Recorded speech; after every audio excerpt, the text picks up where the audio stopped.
दंडवत गोविंद गुरु बंदो अभिजन सोय। पहले भये प्रणाम तिन नमो जो आगे होय। गुरु को कीजिए दंडवत कोटि कोटि प्रणाम। कीट न जाने भृंग को गुरु करियो आप समान। सत्साहिब। हाँ तो भाइयों, आज हम कबीर जी द्वारा भैंसे से वेद मंत्र बुलवाने का प्रसंग देखने जा रहे हैं। तो देखते हैं। अब स्वामी रामानंद जी ने पृथ्वी पर प्रकट कबीर परमेश्वर जी को पहचान लिया था, परंतु परमात्मा के आदेश अनुसार वे यह गुप्त रखे थे तथा कबीर परमात्मा जी ने के गुरु भी उन्हीं के आग्रह से बने थे। स्वामी रामानंद जी जहाँ भी किसी सत्संग समागम में जाते थे तो कबीर जी को अवश्य साथ लेकर जाते थे। एक समय एक तोत्रात्री नाम से स्थान पर सत्संग था। दूर दूर के ब्राह्मण विद्वान निमंत्रण पर पहुँचे। स्वामी रामानंद जी भी परमेश्वर कबीर जी के साथ उस सत्संग में शामिल हुए। सत्संग में एक ब्राह्मण जो वहाँ का प्रमुख मंडलेश्वर था, जो समागम कर रहा था, वह प्रवचन कर रहा था कि भगवान रामचंद्र जी ने शूद्र भिलनी सबरी के जूठे बेर खाए। तनिक भी संकोच नहीं किया। ऐसे ही साधु संतों की समदृष्टि होनी चाहिए। सत्संग के पश्चात भोजन भंडारा शुरू हुआ। प्रमुख पांडे को पता चला कि स्वामी रामानंद जी साथ कबीर जुलाहा शूद्र आया है। वह रामानंद ब्राह्मण के साथ हम ब्राह्मणों वाले भोजनालय में भोजन करने साथ आएगा। यदि मन करेगा तो रामानंद जी नाराज हो जाएंगे, इसलिए युक्ति से काम लिया। कहा कि जो ब्राह्मणों वाले भंडारे में भोजन करने आएगा उसे वेद के 4 मंत्र सुनाने पर ही प्रवेश मिलेगा। सर्व ब्राह्मण 4 वेद मंत्र सुनाकर प्रवेश पा रहे थे। जब कबीर परमेश्वर जी की बारी आई तो उनसे भी कहा कि 4 वेद मंत्र सुनाओ। तब परमेश्वर ने देखा कि थोड़ी सी दूरी पर एक भैंसा घास चर रहा था। परमेश्वर कबीर जी ने मूल मंत्र से पुकारा। भैंसा दौड़ा आया। तब कबीर जी ने उस भैंसे की कमर पर थपकी हाथ से लगाई और कहा कि भैंसा जी इन पंडितों को वेद के 4 मंत्र सुना दे। भैंसे ने 6 मंत्र सुना दिए।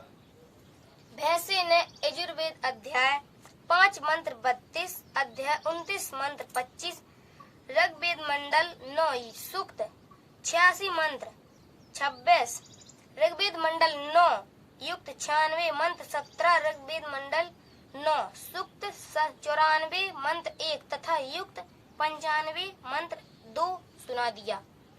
परमेश्वर कबीर जी ने भैंसे से कहा कि भैंसा राम पंडितों को इन सर्व वेद मंत्रों का अनुवाद भी करके सुना दे। उनको वेदों के मंत्रों का अनुवाद भी ठीक से ज्ञात नहीं है। छोटा राम ने अनुवाद सुनाया। गीता अध्याय 18 श्लोक 62 में जिस परमात्मा की शरण में गीता ज्ञानदाता ने जाने के लिए कहा, इन वेद मंत्रों में उसी का नाम यहाँ पर स्पष्ट किया है जो परम शांतिदायक है, सर्व पापों का शत्रु अर्थात पाप नाशक है। वह कबीर बंधनों का शत्रु अर्थात कर्म बंधनों का नाश करने वाला बंदी छोड़ है। भावार्थ, वह पाप नाश करने वाला बंदी छोड़ है। वह पूर्ण परमात्मा अपने तेजोमय स्वरूप को सरल करके अपने सतलोक में चल कर आता है। अच्छी आत्माओं को मिलता है। अपने मुक्त कमल से यथार्थ भक्ति का ज्ञान करवाता है। वह कवियों की तरह आचरण करता हुआ पृथ्वी पर भी विचरण करता है। भक्ति के गुप्त मंत्र भी वही बताता है। परमेश्वर मेरे आपके पास यही कबीर जुलाहा खड़ा है। परमेश्वर कबीर जी ने कहा, हे विद्वान भैंसा, आप ब्राह्मणों वाले लंकर में भोजन प्रसाद खाएं। मैं तो सामान भंडारे के प्रसाद ग्रहण कर लूंगा। उपस्थित पंडित शर्म से पानी पानी हो गए और क्षमा मांगी। परमेश्वर कबीर जी ने कहा, हे विद्वानों, आप सत्संग में क्या प्रवचन कर रहे थे कि श्री राम ने सबरी बिलिनी शूद्र के झूठे बेर रुचि खाते थे। तनिक भी भेदभाव नहीं किया, स्वयं भेदभाव कर रहे हो। कबीर करनी तज कथनी कथे, अज्ञानी दिन रात, कुकर जो भौंकत फिरे, सुनी सुनाई बात। वेदों के मंत्र तो ब्राह्मणों को भी कंठस्थ थे, परंतु अनुवाद का ज्ञान नहीं था। उसी समय परम विद्वान व परमात्मा चाहने वाले ब्राह्मणों ने कबीर परमेश्वर जी से दीक्षा ली।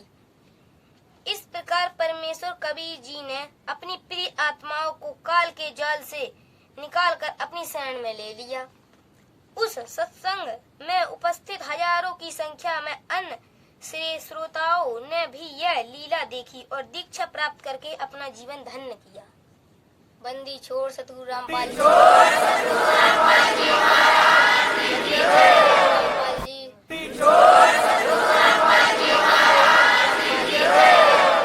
बंदी छोड़ कबीर भगवान की जय। सत साहेब। हाँ तो भाइयों, आज का प्रसंग यहीं समाप्त करते हैं। मिलते हैं अगले प्रसंग में, तब तक के लिए सत साहेब।